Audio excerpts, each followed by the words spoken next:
Où est le cœur de l'Évangile?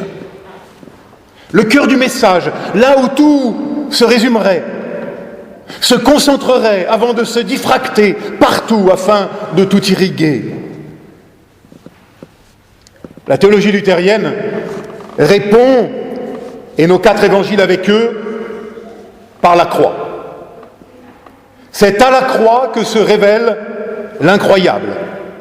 L'agapé, cet amour, accueille plus fort que tout, paradoxalement plus puissant que la mort elle-même et la souffrance.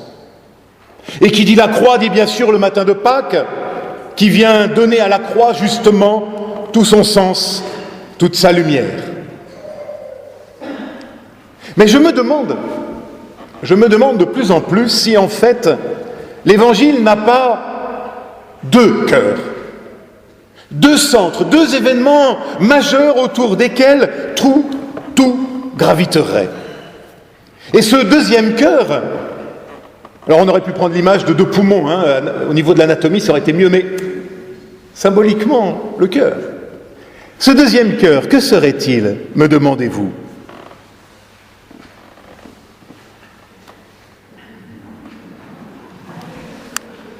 Dans le pain, dans ce récit de la multiplication des pains, justement. Si les 4 évangiles nous racontent l'épisode de la croix, et en font, je l'ai dit, le noyau du récit, il y a un autre épisode de la vie du Maître que les 4 évangiles nous racontent de façon tout aussi centrale, la distribution du pain. En fait, ce récit apparaît même 6 fois dans les 4 évangiles. Alors vous aurez compris, 2 fois chez Matthieu, 2 fois chez Marc, 1 fois chez Luc, nous venons de l'entendre, et 1 fois dans l'évangile de Jean.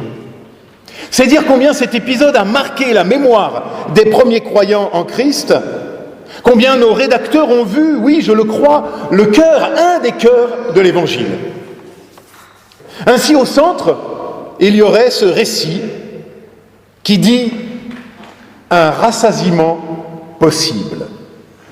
Car c'est bien de cela qu'il s'agit. Au cœur du manque, une plénitude offerte. Voilà bien le cœur de l'Évangile pour moi. J'ai dit au cœur du manque, car Luc place son récit au centre d'une tension dramatique extrême. Juste avant ce récit, on vient de nous rappeler qu'Hérode a fait exécuter Jean-Baptiste. Et après, juste après notre récit, Jésus annoncera pour la première fois aux disciples sa passion, sa mort à venir.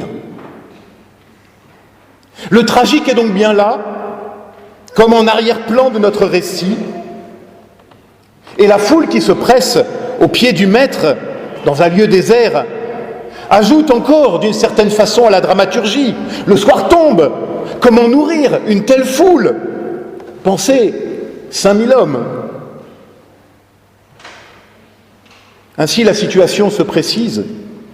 Sur fond de mort annoncée, d'échecs à venir, comment vivre? Comment survivre face à l'impuissance de nos moyens ridicules? Les disciples sont comme nous si souvent, dépassés. Seigneur, renvoie-les. Seigneur, éloigne de nous ces foules affamées. Seigneur, éloigne de nous ces migrants indésirables, ces pauvres méprisables, ces deuils annoncés. Enfin, n'est-ce pas cela la foi? Se tenir au pied du Maître, afin de se mettre à l'abri des vicissitudes du monde. Mais la réponse de Jésus claque comme un coup de fouet. Donnez-leur vous-même à manger. Donnez-leur vous-même à manger. Ma sœur, mon frère, mon cher Tancrède, non, la foi ne sera jamais une petite tour d'ivoire afin de nous mettre à l'abri des affres de la vie. Non. Tout au contraire. La foi est une invitation à prendre tout cela, toute cette réalité, à bras-le-corps, et à nous laisser transformer, à nous laisser transfigurer, afin de rassasier, oui, rassasier un peu le monde, afin de nous laisser traverser par la lumière et d'être, Tancrède, tu l'as bien compris, désormais des témoins de lumière, fût-ce au cœur de la ténèbre la plus épaisse. Mais nous n'avons rien, ou si peu, 5 pains, 2 poissons, pour 5000. Réponse de notre foi. Cela suffit. Cela devrait suffire. Si tu laisses un petit verbe, un petit mot tout transformer, et quel est ce mot ? Donner. Le verbe donner est au cœur de notre récit. Le verbe donner est au cœur de l'Évangile. Le verbe donner est au cœur de la foi et de la vie. Le cœur du cœur, finalement, ce n'est ni la croix, ni le pain, mais le geste du don, le geste de Dieu qui donne la vie et qui donne sa vie et qui fait de nous non seulement les témoins, mais les artisans de ce don. Tout ce qui n'est pas donné est perdu, disait un jour Dominique Lapierre. Comment répondre au malheur ? En nous ouvrant au don. Je le crois véritablement, en multipliant autour de nous le plus petit geste de beauté, de bonté, en nous ouvrant, en nous laissant traverser par le don et le pardon. Le pasteur Wilfred Monod, lors de sa dernière prédication, prononcée à l'Oratoire du Louvre en 1941, le proclamait également « Donnez », disait-il. Et il continuait « Pardonnez, surdonnez, extradonnez ». Et devant ceux qui lui objectaient qu'en pleine guerre, devant les privations, on ne peut pas donner grand-chose, il répondait « Si, un sourire. Tout le monde peut donner un sourire. » Je cite. Le disciple du Christ reçoit de son Maître et Sauveur la capacité magnifique de sourire ici-bas. De même que le Fils de l'homme a souri au genre humain. Les 4 évangiles sont des hymnes à la joie.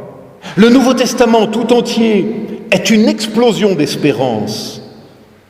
La révélation incarnée en Jésus-Christ a soulevé le voile qui dérobait le visage du vrai Dieu, et ce fut un éblouissement. Fin de citation. Et qu'est-ce qui dit mieux cet éblouissement que les 12 paniers de notre récit ? Car mes amis, ce jour-là, non seulement tout le monde a mangé, mais il y a eu du rab. Oui, dans ta vie, dans ma vie, il y a du rab. C'est-à-dire qu'il y a toujours quelque chose à venir, à advenir, pour nous emmener par-delà le deuil, la crainte, la souffrance. Oui, il y a encore un encore à venir dans ta vie. Il y a du rab. Surabondance de grâce, sourire de Dieu sur nos visages, lumière qui désormais rayonne et nous inonde. Oui, le cœur du texte, le cœur de l'Évangile, le cœur du message, il est finalement dans le rab, dans les 12 paniers pleins. Il est dans la surabondance, dans le rassasiement de la grâce offerte, promise. Et cela Grâce à Dieu, bien sûr. Mais attention, pas seulement. Grâce à toi, grâce à moi, grâce à nous ensemble, si nous acceptons de nous ouvrir aux dons et de faire notre job de l'Église, d'être ces messagers d'un sourire possible, d'un don possible, d'être les artisans du don. Alors je ne dis pas seulement cela parce que c'est notre dimanche d'offrande, quoique monsieur le trésorier, vous remarquerez que c'était bien amené quand même. Non, je dis cela comme moteur interne de notre vie. C'est cela la grâce, c'est cela le centre de l'Évangile. Il y a un don offert, il y a du don possible en nous et entre nous.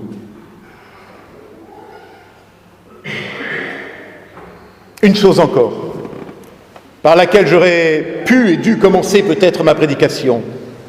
Dès le second siècle, dans les catacombes, les premiers chrétiens ont compris que cette multiplication